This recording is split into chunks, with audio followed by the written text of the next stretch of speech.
നമസ്കാരം. ഇന്നത്തെ ക്ലാസ്സിൽ SCERT text book basic science 5ാം ക്ലാസ്സിലെ 8ാമത്തെ ലെസണാണ് നമ്മൾ പഠിക്കാനായിട്ട് പോകുന്നത്. അപ്പോൾ ഇതിനു മുമ്പ് നമ്മൾ 7 ലെസൺസ് പഠിച്ചു കഴിഞ്ഞു. അപ്പോൾ അത് കൂട്ടുകാരെ കണ്ടിട്ടില്ലെങ്കിൽ നമ്മുടെ പ്ലേലിസ്റ്റിലൊന്ന് കയറി നോക്കിയാൽ മതി. അപ്പം ക്ലാസ്സുകളെല്ലാം അതിനകത്ത് അവൈലബിൾ ആണ്. അപ്പോൾ നമുക്ക് ഇന്നത്തെ ക്ലാസ്സിലേക്ക് കിടക്കാം. ഇന്നത്തെ നമ്മുടെ ക്ലാസ്സിൻ്റെ അതായത് ലെസൻ്റെ പേരാണ് അകറ്റി നിർത്താം രോഗങ്ങളെ. ആദ്യത്തെ ടോപ്പിക്കാണ് സൂക്ഷ്മജീവികൾ അഥവാ മൈക്രോ ഓർഗാനിസംസ്. എന്താണ് സൂക്ഷ്മജീവികൾ? വൈറസ്, ഫംഗസ്, ബാക്ടീരിയ ഇതെല്ലാമാണ് എന്ത് സൂക്ഷ്മജീവികൾ. ഇനി എന്താണ് പകർച്ചവ്യാധികൾ? ഒരാളിൽ നിന്നും മറ്റൊരാളിലേക്ക് പകരുന്ന രോഗങ്ങളാണ് പകർച്ചവ്യാധികളെന്ന് പറയുന്നത്. അതായത് എന്താണ്, ഒരു രോഗമുള്ള ഒരാളിൽ നിന്ന് ആ രോഗം മറ്റൊരാളിലേക്ക് എത്തുമ്പോഴാണ് രോഗം പകരുന്നു എന്ന് നമ്മൾ പറയുന്നത്. അതിന് കാരണക്കാർ ആരൊക്കെയാണ്? ഈ വൈറസും ഫംഗസും ബാക്ടീരിയയൊക്കെയാണ് കാരണക്കാർ. ഇനി ഏതൊക്കെയാണ് പകർച്ചവ്യാധികൾ എന്ന് നമ്മൾ പറയുന്നത്? ജലദോഷം, കോളറ, ചെങ്കണ്ണ്, ചിക്കൻ ഗുനിയ, മന്ത്, മഞ്ഞപ്പിത്തം, എലിപ്പനി ഇതെല്ലാം എന്താണ്? പകർച്ചവ്യാധികളാണ്. എന്താണ് ഈ മൈക്രോബയോളജി എന്ന് പറഞ്ഞു കഴിഞ്ഞാൽ? വൈറസും ഫംഗസ്, ബാക്ടീരിയ മുതലായ സൂക്ഷ്മജീവികളെ കുറിച്ചുള്ള പഠനമാണ് എന്തെന്ന് അറിയപ്പെടുന്നത് മൈക്രോബയോളജി എന്ന് പറയുന്നത്. അങ്ങനെയെങ്കിൽ രോഗങ്ങളെ കുറിച്ചുള്ള പഠനം ഏതാണ്? പതോളജി. രോഗങ്ങളെ കുറിച്ചുള്ള പഠനത്തെ നമുക്ക് എന്ത് പറയാം? പതോളജി എന്ന് പറയാം. അപ്പോൾ ഈ ചിത്രത്തിലേക്ക് നോക്കിക്കേ, ഇതിനകത്ത് ബാക്ടീരിയയുടെ പടം, അതുപോലെ തന്നെ വൈറസ്, ഫംഗസ് എന്നിവയുടെ ചിത്രങ്ങളാണ് കൊടുത്തിരിക്കുന്നത്. ഇനി അടുത്ത് നമ്മൾ പഠിക്കാൻ പോകുന്നത് വായുവിലൂടെ പകരുന്ന രോഗങ്ങൾ. ഏതൊക്കെയായിരിക്കാം വായുവിലൂടെ പകരുന്ന രോഗങ്ങൾ? ജലദോഷം, ചിക്കൻ ബോക്സ്, മീസിൽസ്, ക്ഷയം.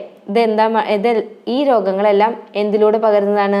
വായുവിലൂടെ പകരുന്നത്. ഏതൊക്കെയാണ്? ജലദോഷം, ചിക്കൻ ബോക്സ്, മീസിൽസ്, ക്ഷയം. ഇനി അടുത്തത് വെള്ളം, ആഹാരം എന്നിവയിലൂടെ പകരുന്ന രോഗങ്ങൾ ഏതൊക്കെയാണ്? വെള്ളത്തിലൂടെയും ആഹാരത്തിലൂടെയും പകരുന്നത് എലിപ്പനി, ടൈഫോയിഡ്, കോളറ, മഞ്ഞപ്പിത്തം. വളരെ പ്രധാനപ്പെട്ടതാണ്. പല എക്സാമുകൾക്കും ചോദിക്കാറുള്ള ചോദ്യമാണ്. ഷുവർ ക്വസ്റ്റ്യൻ ആണ് കേട്ടോ. ഇനി ഈച്ച വഴി പകരുന്ന രോഗങ്ങൾ ഏതൊക്കെയാണ്? ഈച്ച വഴി പകരുന്നത് കോളറ, വയറിളക്കം. കൊതുക് വഴിയോ? മന്ത്, മലമ്പനി, ഡെങ്കിപ്പനി, ചിക്കൻ ഗുനിയ. കൊതുക് വഴി ഏതൊക്കെയാണ്? മന്ത്, മലമ്പനി, ഡെങ്കിപ്പനി, ചിക്കൻ ഗുനിയ. ഇനി സമ്പർക്കം വഴി പകരുന്ന രോഗങ്ങൾ ഏതൊക്കെയാണ്? ചെങ്കണ്ണ്, കുഷ്ഠം. എന്താണ് ഡ്രൈ ഡേ ആചരണം എന്ന് പറഞ്ഞു കഴിഞ്ഞാൽ? അതായത് കൊതുക് മുട്ടയിടാൻ സാധ്യതയുള്ള ചിരട്ട, കളിപ്പാട്ടങ്ങൾ, പ്ലാസ്റ്റിക് പാത്രങ്ങൾ, അതുപോലെ തന്നെ ചെടിച്ചട്ടി, ടെറസ് തുടങ്ങിയ സ്ഥലങ്ങളിൽ കെട്ടി നിൽക്കുന്ന ജലം ആഴ്ചയിൽ ഒരിക്കൽ ഒഴിവാക്കുന്നതിനെയാണ് നമ്മൾ എന്തെന്ന് പറയുന്നത്? ഡ്രൈ ഡേ ആചരണം എന്ന് പറയുന്നത്. അതായത് കൊതുക് മുട്ടയിടാൻ സാധ്യതയുള്ള സ്ഥലങ്ങളിൽ, വെള്ളം കെട്ടി നിൽക്കുന്ന സ്ഥലങ്ങളിൽ വെള്ളം ഒഴിവാക്കുക, ആഴ്ചയിൽ ഒരിക്കൽ അത് ക്ലീൻ ആക്കി എടുക്കുക. അതിനെയാണ് നമ്മൾ എന്തെന്ന് പറയുന്നത്? ഡ്രൈ ഡേ ആചരണം എന്ന് പറയുന്നത്. എന്തുകൊണ്ടാണ് ആഴ്ചയിൽ ഒരിക്കലെങ്കിലും, അതായത് ആഴ്ചയിൽ ഒരിക്കൽ വൃത്തിയാക്കണം അല്ലെങ്കിൽ ആ കെട്ടി നിൽക്കുന്ന ജലത്തെ ഒഴിവാക്കണം എന്ന് പറയുന്നത് എന്തുകൊണ്ടാണ്? അല്ലെങ്കിൽ എന്തിനാണ് നമ്മൾ ഈ ഡ്രൈ ഡേ ആചരിക്കുന്നത്? അതായത് കൊതുക് മുട്ടയിട്ട് ആ മുട്ട വിരിയുന്നത് എത്ര ദിവസം കൊണ്ടാണ്? 8 ദിവസം കൊണ്ടാണ്. 8 ദിവസം കൊണ്ടാണ് കൊതുക് മുട്ടകൾ വിരിയുന്നത്. അതുകൊണ്ടാണ് നമ്മൾ എന്ത് ചെയ്യുന്നത്? ആഴ്ചയിൽ ഒരിക്കൽ ആ കെട്ടി നിൽക്കുന്ന ജലത്തെ നമ്മൾ ഒഴിവാക്കുന്നത്. അതിന് വേണ്ടിയിട്ടാണ് നമ്മൾ, അതായത് ആ മുട്ട വിരിയാതിരിക്കാൻ വേണ്ടിയിട്ടാണ് നമ്മൾ എന്ത് ചെയ്യുന്നത്? ഡ്രൈ ഡേ ആചരണം നടത്തുന്നത്.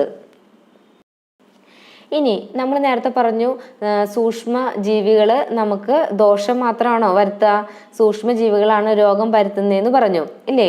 അപ്പോൾ സൂക്ഷ്മജീവികൾ നമുക്ക് ദോഷം മാത്രമാണോ ചെയ്യുക? അല്ലല്ലോ.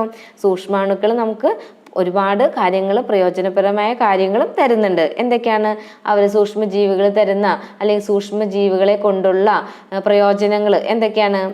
പാല് തൈരാക്കാനായിട്ട് സഹായിക്കും, അരിമാവ് പുളിപ്പിക്കുന്നു, അന്തരീക്ഷ നൈട്രജനെ സസ്യങ്ങൾക്ക് ഉപയോഗിക്കാവുന്ന രീതിയിൽ ലവണങ്ങളാക്കി മാറ്റി മണ്ണിൽ ചേർക്കുന്നു, വിസർജ്യങ്ങൾ വിഘടിച്ച് മണ്ണിൽ ചേർക്കുന്നു. അതുപോലെ തന്നെ പാലുൽപ്പന്നങ്ങൾ, വിനാഗിരി, ചണം, പുകയില തുടങ്ങിയ വ്യവസായശാലകളിലും എന്തുപയോഗിക്കുന്നുണ്ട്? സൂക്ഷ്മാണുക്കളെ കൊണ്ട് പ്രയോജനമുണ്ട്. അതുപോലെ തന്നെ ചികിത്സാ രംഗത്തും ആരുപയോഗിക്കുന്നുണ്ട്? സൂക്ഷ്മാണുക്കളെ ഉപയോഗിക്കുന്നുണ്ട്. എന്താണ് നമ്മൾ പറഞ്ഞത്? സൂക്ഷ്മാണുക്കൾ കൊണ്ടുള്ള പ്രയോജനങ്ങൾ എന്തൊക്കെയാണ്? പാല് തൈരാക്കുന്നു, അരിമാവ് പുളിപ്പിക്കുന്നു, അന്തരീക്ഷ നൈട്രജനെ സസ്യങ്ങൾക്ക് ഉപയോഗിക്കാവുന്ന രീതിയിൽ ലവണങ്ങളാക്കി മണ്ണിൽ ചേർക്കുന്നു, വിസർജ്യങ്ങൾ വിഘടിപ്പിച്ച് മണ്ണിൽ ചേർക്കുന്നു, പിന്നെ പാലുൽപ്പന്നങ്ങൾ, വിനാഗിരി, ചണം, പുകയില തുടങ്ങിയ വ്യവസായങ്ങളിൽ ഉപയോഗിക്കുന്നു, ചികിത്സാ രംഗത്തും പ്രയോജനപ്പെടുത്തുന്നുണ്ട്. ഓക്കെ, ഇനി അടുത്തത് എന്താണ്? Super bug. സൂപ്പർ ബഗിനെ കുറിച്ച് കേട്ടിട്ടുണ്ടോ? അതായത് കപ്പലുകളിൽ നിന്നുണ്ടാകുന്ന എണ്ണ ചോർച്ച മൂലം കടല് എന്താവുന്നു? മലിനമാകുന്നു. അങ്ങനെ മലിനമാകാതിരിക്കാൻ വേണ്ടിയിട്ട് എണ്ണ ഭക്ഷിക്കുന്ന സൂപ്പർ ബഗ് എന്ന ബാക്ടീരിയകളെ ഉപയോഗപ്പെടുത്തുന്നു. അപ്പൊ എണ്ണ ഭക്ഷിക്കുന്ന ഒരു ബാക്ടീരിയയാണ് ഏത്? Super bug. വളരെ പ്രധാനപ്പെട്ടതാണ് സൂപ്പർ ബഗ് എന്ന് വെച്ച് കഴിഞ്ഞാൽ. എന്താണ്? എണ്ണ ഭക്ഷിക്കുന്ന ഒരു ബാക്ടീരിയയാണ് എന്ത്? Super bug. നമ്മുടെ ഈ സൂപ്പർ ബഗിനെ ആരാണ് വികസിപ്പിച്ചെടുത്തത്? ആനന്ദ് മോഹൻ ചക്രവർത്തിയാണ്. അപ്പോൾ ഈ ആനന്ദ് മോഹൻ ചക്രവർത്തി എന്ന ഇന്ത്യൻ വംശജനായ ശാസ്ത്രജ്ഞനാണ് ജനിതക എഞ്ചിനീയറിങ്ങിലൂടെ ഈ ബാക്ടീരിയയെ വികസിപ്പിച്ചെടുത്തത്. ഇനി അടുത്ത് നമ്മൾ പഠിക്കാൻ പോകുന്നത് പ്രതിരോധ കുത്തിവയ്പ്പുകളെ കുറിച്ചിട്ടാണ്, അതായത് വാക്സിനേഷനെ കുറിച്ചിട്ട്. രോഗം വരുന്നതിന് മുമ്പ് തന്നെ രോഗത്തിനെതിരായ പ്രതിരോധശേഷി നൽകുന്ന ഔഷധങ്ങളാണ് എന്തെന്ന് പറയുന്നത്? പ്രതിരോധ കുത്തിവയ്പ്പുകൾ അഥവാ വാക്സിനേഷൻ എന്ന് പറയുന്നത്. ഇനി ആദ്യമായിട്ട് വാക്സിൻ വികസിപ്പിച്ചെടുത്തത് ആരാണ്? എഡ്വേർഡ് ജെന്നറാണ്. വളരെ പ്രധാനപ്പെട്ടതാണ്. ആദ്യമായിട്ട് വാക്സിൻ വികസിപ്പിച്ചെടുത്തത് ആരാണ്? എഡ്വേർഡ് ജെന്നറാണ്. ഏതിന് എതിരായിട്ടുള്ള വാക്സിനാണ് കണ്ടുപിടിച്ചത്? സ്മോൾ പോക്സ് അഥവാ വസൂരിക്ക് എതിരായിട്ടുള്ള വാക്സിനാണ് ആദ്യമായിട്ട് കണ്ടുപിടിച്ചത്. ആരാണ് കണ്ടുപിടിച്ചത്?